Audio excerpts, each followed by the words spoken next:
Vamos a meternos de lleno en un caso de estudio fascinante sobre estrategia política y militar.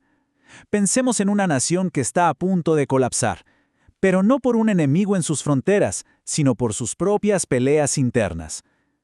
Hoy vamos a analizar la estrategia de un comandante llamado Amalequía, un tipo que entendió perfectamente que la división de su enemigo era el arma más poderosa de todas. A ver, ¿qué es más peligroso? ¿Un ejército enemigo a las puertas o una grieta que parte a un país por la mitad? Esa es la pregunta clave que vamos a explorar.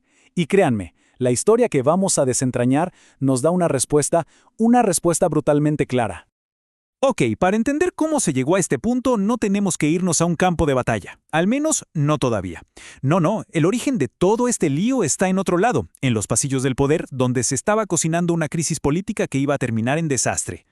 La cosa estaba así. Había dos bandos que sencillamente no se podían ni ver. Por un lado estaban los realistas. Pensemos en ellos como una élite que quería tirar abajo el sistema de jueces, poner un rey y, claro, recuperar sus viejos privilegios. Y por el otro lado, los hombres libres, que eran básicamente ciudadanos que querían defender su república, su libertad y sus leyes. Era un choque de trenes, autocracia contra libertad. Entonces, ¿qué se hizo? Pues se llevó el asunto a votación. Se le preguntó a la gente. Y el resultado, miren, fue contundente. La gran mayoría dijo: queremos seguir siendo libres, rechazando por completo la idea de un rey. O sea, democráticamente, los realistas habían perdido. Y por mucho. Y aquí es donde todo se complica de verdad. Porque en lugar de aceptar la derrota, como pasa en una democracia, los realistas hicieron todo lo contrario. Desconocieron el resultado y se declararon en rebelión abierta contra el gobierno. El desacuerdo político se acababa de convertir en una insurrección. Y claro, con todo este caos interno, ¿quién creen que estaba mirando desde afuera frotándose las manos? Exacto, un comandante enemigo muy ambicioso y muy astuto llamado Amalequía. Él vio esta fractura y dijo: esta es la mía, este es el momento perfecto. Es que hay que imaginarse la escena. La nación entera estaba consumida por su propia pelea, por su crisis interna, completamente distraída. No se daban cuenta de que la verdadera amenaza se estaba preparando justo al otro lado de la frontera.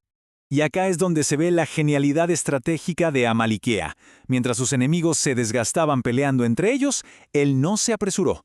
Para nada. Actuó con una paciencia letal. Primero, organizó su ejército. Después, preparó el ataque en varios frentes. Y lo más importante, esperó. Esperó a que la distracción interna de su enemigo llegara a su punto máximo. Y entonces, atacó. Esta es la clave de todo. Para Amalequía, la crisis interna de los nefitas no era un extra del que se podía aprovechar. No, era su arma principal. Él no solo se benefició de la división, la convirtió en el eje central de todo su plan de invasión.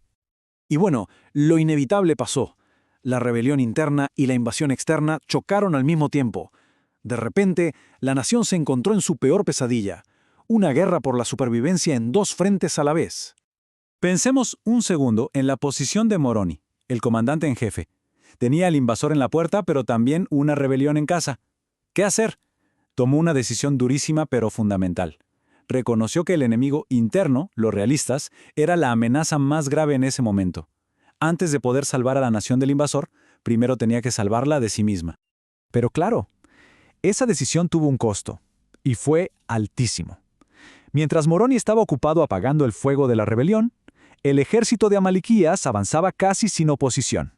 Y miren la lista.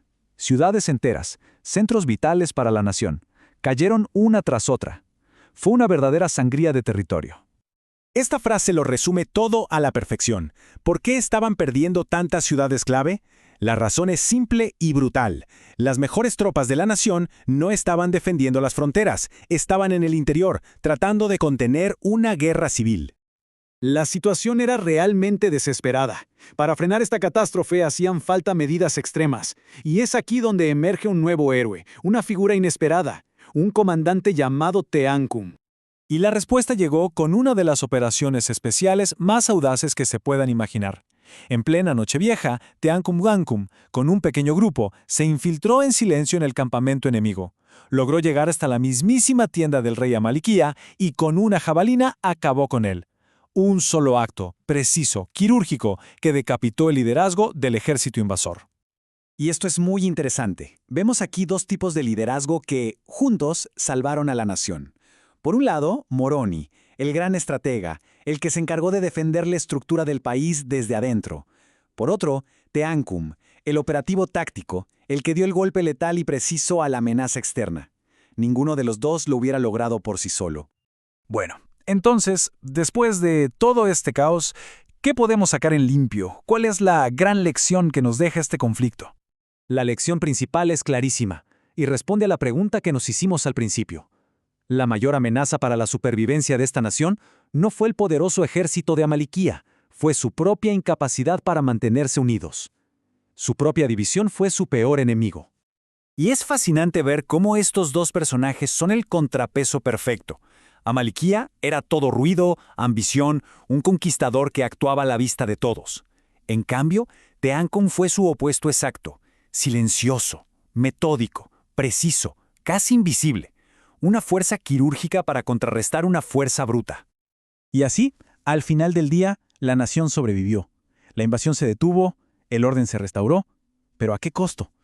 El precio fue terrible. Se pagó con sangre, con territorio perdido y con una confianza interna que quedó hecha pedazos, una herida que tardaría generaciones en sanar. Amaliquía está muerto, sí, pero el conflicto está lejos de terminar. Su hermano, Amorón, está listo para tomar el mando, y es de esperar que continúe la guerra con la misma sed de venganza. La pregunta que queda en el aire es, ¿habrán aprendido los nefitas la lección? ¿Servirá de algo todo este sufrimiento? Eso está por verse.